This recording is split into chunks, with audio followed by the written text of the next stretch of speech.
manalangin. Lord, salamat sa kabutihan mo. Salamat sa bawat isa. Salamat sa paghipo ng aming mga puso, paggising sa amin upang dalhin mo kami sa lugar na to. Ang nais namin, Panginoon, yung tunay na kapahingahan na nanggagaling sa salita mo. Kaya Lord, i-prepare niyo po ang aming isip, ang aming puso, ang aming katawan, Panginoon, upang magtuon lang sa salita mo. Puspusin niyo po kami ng banal na spirito at anumang gawain ng aming kaaway ay aming pong winawasak, pinapalayas, sa pangalan ni Jesus, sa pangalan ni Jesus. Ito po aming dalangin. In Jesus' name, we pray. Amen. So, ngayon po ay ang ating pag-aaralan ay patungkol sa panalangin. Sa panalangin na may kagalingan. No? Kailangan maunawaan po natin. Prayer that heals and then God's power over the seen and unseen. Dito po sa ating scripture, Acts 16 to 18, nakita po natin yung ganawa ni Paul. No? Merong babae, inaalihan ng, or fortune teller. No? Nagsasabi siya ng katotohanan, pero hindi niya alam na siya pala ay captured na ng evil spirit. Pero ano pong ginawa ni Paul? Kinas out niya. Pinalayas niya ang evil spirit sa pangalan ni Jesus. At ang sabi doon, nawala, umalis. The evil spirit left immediately. Ganun ka-power yung salita ng Diyos. So ngayon po, as we can see, a lot of people feel stressed, anxious, depressed, empty. Bakit po kaya? It looks fine. Pag tinignan natin, ang ganda naman niya, ang fresh naman niya. Pero deep inside, marami siyang pinagdadaanan. That we cannot say it. Sometimes kinikimkim lang natin. Nananalangin tayo. Nananalangin po tayo, tama po? Pero sometimes, parang yung answer, yung pagalingan, parang mabagal yung pagsagot sa atin. Or minsan, nagkakaroon tayo ng confusion, bakit wala akong sagot sa panalangin? Then, meron tayong iba't ibang klase ng sakit. So this time po, let's understand diseases from the biblical view. Meron 3 types of diseases. Physical diseases, mental diseases, and spiritual diseases. Ano po kaya tayo na nakakaranas po kaya tayo ng mga ganitong sakit? No, pag sinabi mong physical diseases, ito yung mga sakit like cancer, diabetes, ano pa? Mga chronic pain and weakness and mga iba't iba pang sakit. No? Ito po yung tinatawag na physical disease or sickness. Yung mga doktor nandyan, they treat the body, physical. Yung medicine, importante po yan. Pero ano po yung essential? Panalangin. Yun po yung nagkukulang sa atin. Na kapag may sakit tayo, ito yung gagawin natin. Yung mga physical na bagay lang din yung gagawin natin. Pero sabi po sa salita ng Diyos, yung panalangin, yung unahin natin, pinaka-importante. Ano naman po yung mental disease or diseases?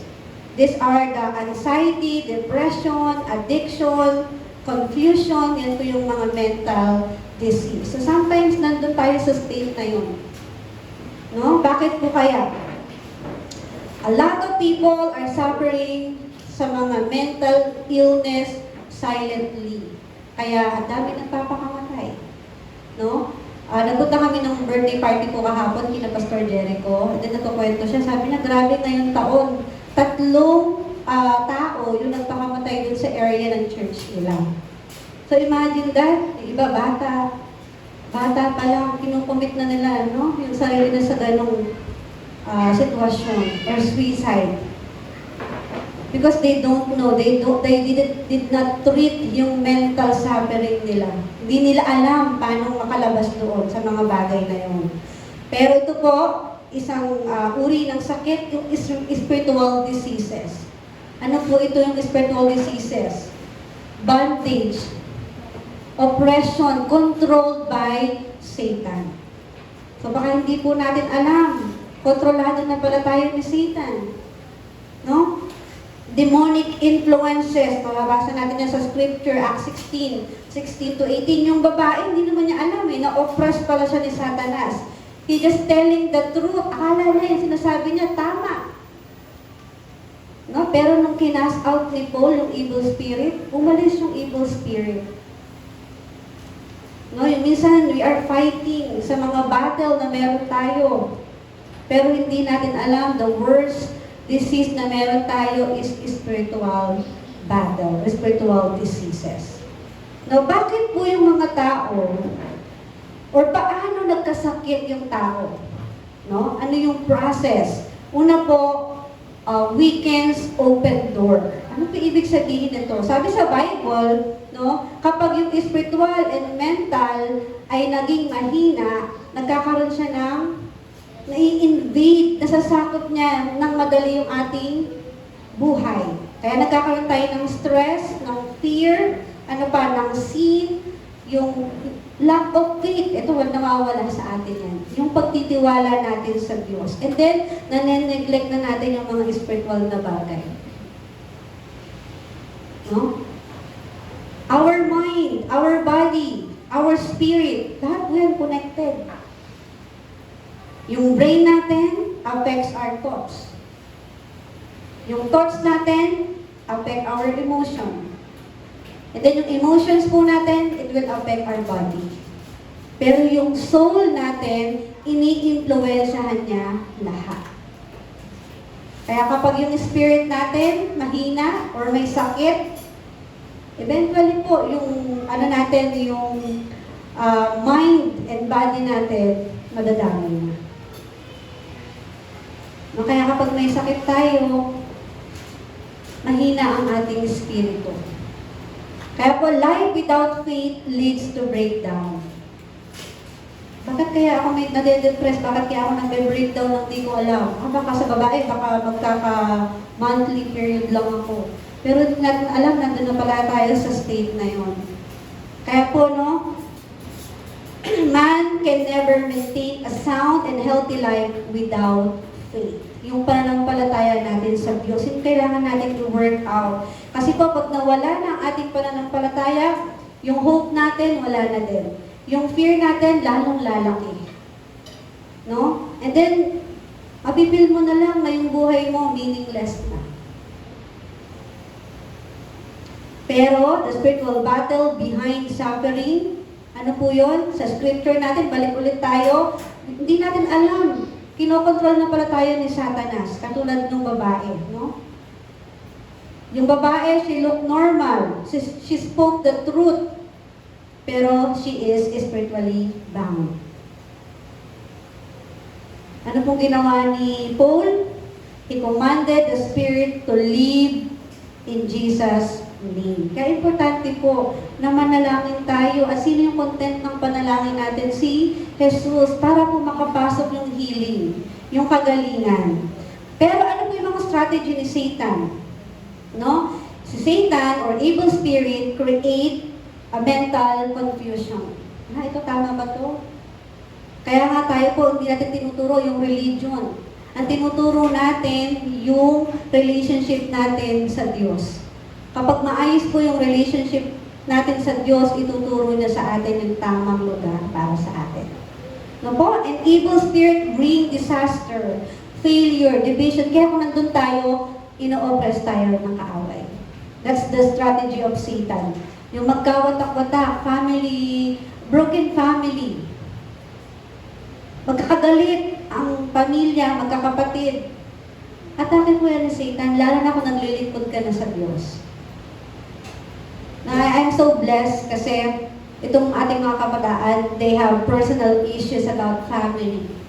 Pero sabi nila, minsan lang naman ito, unahin na natin yung Diyos. Sometimes, gano'n kailangan kasi natin i-overcome. I-overcome to the point na gagawa tayo ng mga bagay physically. Pero i-overcome natin yung mga situation natin inside God, inside Christ. And then si Lord yung mag-aayos ng lahat. Sabi nga, isang tao lang na naniwala sa pamilya, isang tao lang yung nanampalataya sa Diyos, babaguhin niya yung buong pamilya. Kaya ikaw, importante ka. Sabihin mo sa katabi mo, importante ka.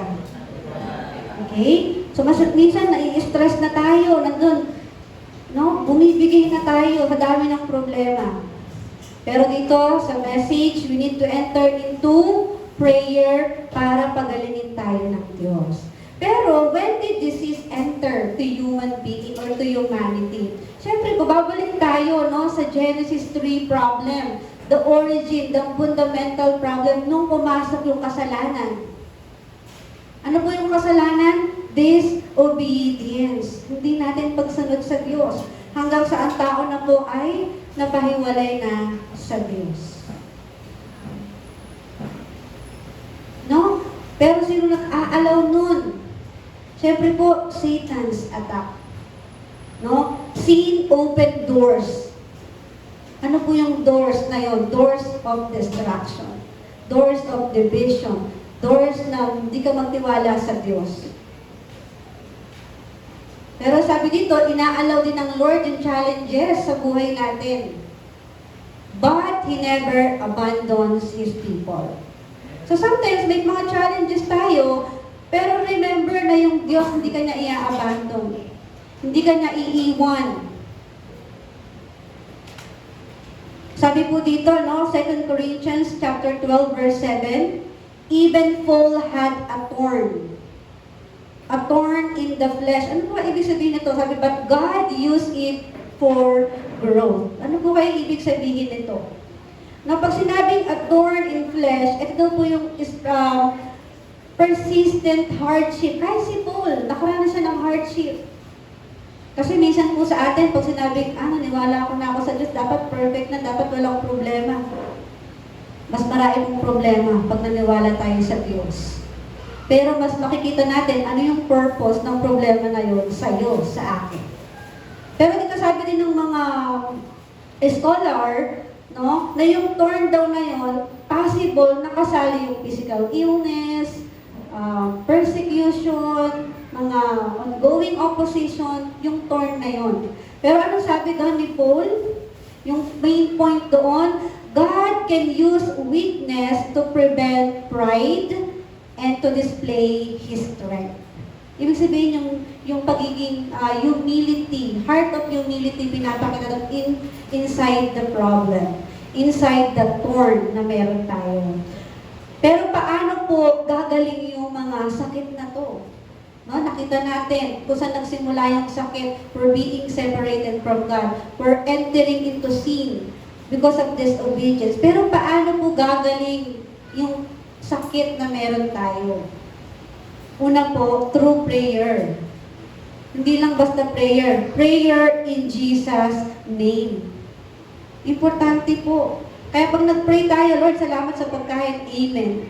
Lord, salamat, pinalakas mo ako. Amen. Kailangan po ina-address natin para makakilos yung Lord. Saan mo binibigay yung panalangin mo? When you pray, say it in Jesus' name. Yung prayer po, hindi siya ritual. No po? Hindi ritual ang panalangin. Ang prayer po, it is spiritual authority. Last time po, pinag-aralan natin, no? Jesus authority na binigay sa iyo.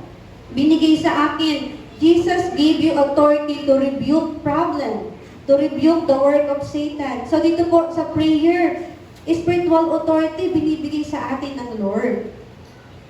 Pag nag-pray ka, mare-restore yung connection mo sa Panginoon. No? And I'm so happy and gusto kong ibigay yung papuri sa Panginoon kasi binuksan niya ulit yung bahay nila Brother Julius. Nakasama natin sila nanay at tatay ngayon. Sometimes ganun. Na kahit pag nawala tayo sa church, akala natin ang hirap bumalik. Pero pag sinabi mo, yes Lord, bibigyan ka ng daan ng Lord, makabalik ulit sa church. That's prayer. And Remnant Angeles Emmanuel Church are praying for you. No, even our missionaries na malayo, pinagpe-pray nila tayo. Prayer invites the Holy Spirit. Ano po kaya kailangan puspos po tayo ng banal na spirito? Kasi kung hindi, automatic po, no, automatic nandun yung danger, automatic nandun yung mga problems. So last few weeks, few days, iba yung focus ko. Maraming bagay yung iniisip ko physically. And then pinakita sa akin ng Lord, na kapag nandun ako sa state na yun, ito yung mangyayari. So, kailangan makabalik agad tayo. Kasi kapag hindi natin tinulungan yung sarili natin makabalik agad sa Diyos, yung pong problema, normal na lang yan. Yung suffering, normal na lang. Yun yung gusto ni Satanas sa atin, no? Pero kapag po nanalangin tayo, kinoconfront natin yung spiritual darkness. Na mawala yung kahirapan, yung sakit, through prayer in Jesus' name. Pero sabi po ito, why Jesus' name has power? Kaya po, power of confession, saying, Jesus is the Christ, the solution to all my problems. Totoo po ba yan when we confess? Sabi po sa John 1:12, to all who receive Him, who believe and receive Him, magkakaroon siya ng karapatang maging anak ng Diyos. Healing start with salvation. Kailangan po maligtas muna tayo. Kapag ligtas tayo, pagdadalingin tayo ng Diyos. Jesus removed the cause. No, yung cause, yung symptoms ng atake ni Satanas. Yung evil spirit na nagko-control sa atin. Kaya nga sabi doon, Jesus paid for it on the cross. Lahat na binayaran na ng Diyos sa cross. Pero tayo, nagpapapako pa tayo. So, ibig sabihin, pag nagpapako tayo, hindi pa tapos. Pero sabi ng Panginoon, it is finished. Tinapos ko na lahat. Kaya po yung healing, hindi natin ina-earn. Binigay siya ng Lord sa atin. Yung kagalingan, binigay siya ng Lord. Yung kaligtasan, binigay po ng Lord sa atin. Kaya this is the greatest gift. No, ngayon, mag-celebrate po tayo ng Christmas. Excited po tayo sa makaka-exchange gift natin. But unang-una, Lord, no, totoo nga, the essence of Christmas is you. Ang diwa ng Pasko ay ang Diyos. Napo, healing is for believer. Hindi siya healing is for all or for everyone. Pero sabi ko to, healing is for believer. Pag sinabi pong believer, yung mga naniwala. Yung mga nakatanggap ng kaligtasan. Yun po yung makakatanggap ng healing. Kaya po, noong panahon ni Jesus, yung mga disipulo, yung mga early church, nakatanggap po ng healing. Even now, sa iyo, sa akin, makakatanggap tayo ng healing dahil tinanggap natin yung Diyos. Dahil tayo ay may kaligtasan. No, i-confirm po natin. Let's confirm Christ and authority. Kaya ano po, ano dapat natin gawin for our conclusion sa message natin? Guard your spiritual life. Guard yourself. We are the temple of God. 1 Corinthians 3:16. Paano po natin i-guard yung life natin? Through daily prayer. Sino po ang nakakapag-pray sa scheduled prayer natin ng mga kabataan ng 9 p.m.? No, we need to help each other. We need to pray daily. Ano pa po? We need to read scripture. We need to meditate. This is the way to guard our spiritual life. And then, avoid spiritual promises. Ako dito. Yung tayo palaging napifail. Ano pa po? Take mental struggle seriously. Bakit po kaya? Kasi atakin ni Satan tayo eh. Kaya we need to enter again into prayer. If you cannot handle it, seek help. No? Do not isolate yourself. Itong mga kabataan, kailangan natin silang i-guide. Kasi most of them, very sensitive. No? Sensitive na sila. So, kailangan natin silang tulungan sa panalangin. And then, use Jesus' name in faith. No, manampalataya ka sa Lord. Nung Friday po, may kumakatok dyan sa gate natin. Sabi niya, teacher, urgent to. Tara sa bahay. Pag-pray mo kasi may mga bisitang dumating. Nagigising ko lang doon. Sige po, susunod ako. Then pagdating ko doon, 6 silang lahat. About po sa couple, sa mag-asawa na nagkaroon ng problem. So, sinare po natin way of salvation sa kanila. Then nag-iiyakan sila. No? Tayo po, ang sinishare lang natin is Jesus. Si Jesus lang. Yung kaligtasan. Kapag walang kaligtasan, kapag wala tayo kay Jesus, Diyan ko aatake si Satanas, kaya nagkakaroon ng iba't ibang klase ng problema. No? Declare natin na yung takot natin mawala. Speak in the name of Jesus through prayer. And then, magtiwala po tayo sa Panginoon. Ito yung kulang natin. Kulang po tayo ng pagtitiwala sa Diyos. No? You may be physically tired ngayon, emotionally, mentally man yan, spiritual confused ka man. Remember, Jesus is still the healer. No? Pasok po tayo sa panalangin. Then the Lord will heal us. Katulad po ni Paul, anong ginawa niya? He preached the gospel. He preached Jesus. Hanggang sa panapalayas niya yung mga gawa ni Satanas. So ngayon po, as additional lang po, we are celebrating Christmas. Merry Christmas po. Pero kailangan maunawaan natin ano ba ibig sabihin ng Christmas. Celebrating the birth of Jesus Christ. Pero sa Bible, di naman sinabi na December 25 talaga ang kapanganakan ni Jesus. But we are just celebrating, no, the birth of Jesus Christ. Pag sinabi pong Christmas, Christ, di ba po, and then Mass. So, ibig sabihin, Christ and then fellowship. Ibig sabihin ng Mass, no? Worship service. Kaya po tayo kapag nag-worship tayo, nagsa-service tayo sa Panginoon, we are celebrating the Savior, yung Kristo na tinanggap natin. Kaya sabi dun, sa ating mga Kristiyano, every day is a Christmas. No, the greatest gift na na-receive natin yung salvation. Kaya mag-thank you Lord ka, Lord, thank you, I have the greatest gift ever. Na hindi ko makukuha kahit kanino man. Then, Christmas is God is with you. Tandaan niyo po yan. God is with you. God given you a salvation. Ano pa po ibinigay na regalo ng Diyos sa atin? Joy and peace. No? Kung wala kang joy and peace right now, tanggapin niyo po si Jesus. Tanggapin po natin si Jesus. Ano pa po? Light. You are the light of this world. Magliliwanag po tayo. Napaglabas natin, hindi tayo excited na buksan yung gift, but excited tayo na magliwanag sa Diyos. Amen po? So, pinagpapala ko po kayo sa Panginoon. Medyo may lang po ang ating mensahe sa umagang ito, but alalahanin po natin sa pamamagitan ni Jesus at ang pagpasok natin sa panalangin, magkakaroon po tayo ng kasagutang kagalingan. Tayo po'y manalangin. Panginoon, salamat kay Jesus na nagbigay ng aming kaligtasan.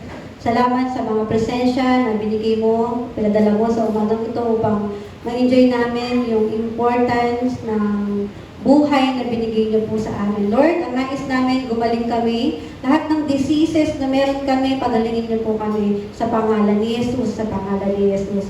Lord, magliwanag ka sa amin. And as we celebrating our Christmas party, Lord, ikaw yung papapurihan namin, hindi yung mga physical na bagay, hindi yung dekorasyon, hindi yung pagkain, Panginoon, pero si Kristo na namumuhay sa amin through the Holy Spirit, yun yung maranasan namin. Lord, give us joy and peace na kung saan maranasan namin yung kingdom of God. Lord, sa iyong papuri, pasalamat sa tanging pangalan ni Jesus, tayong lahat ay magsabi na, Amen.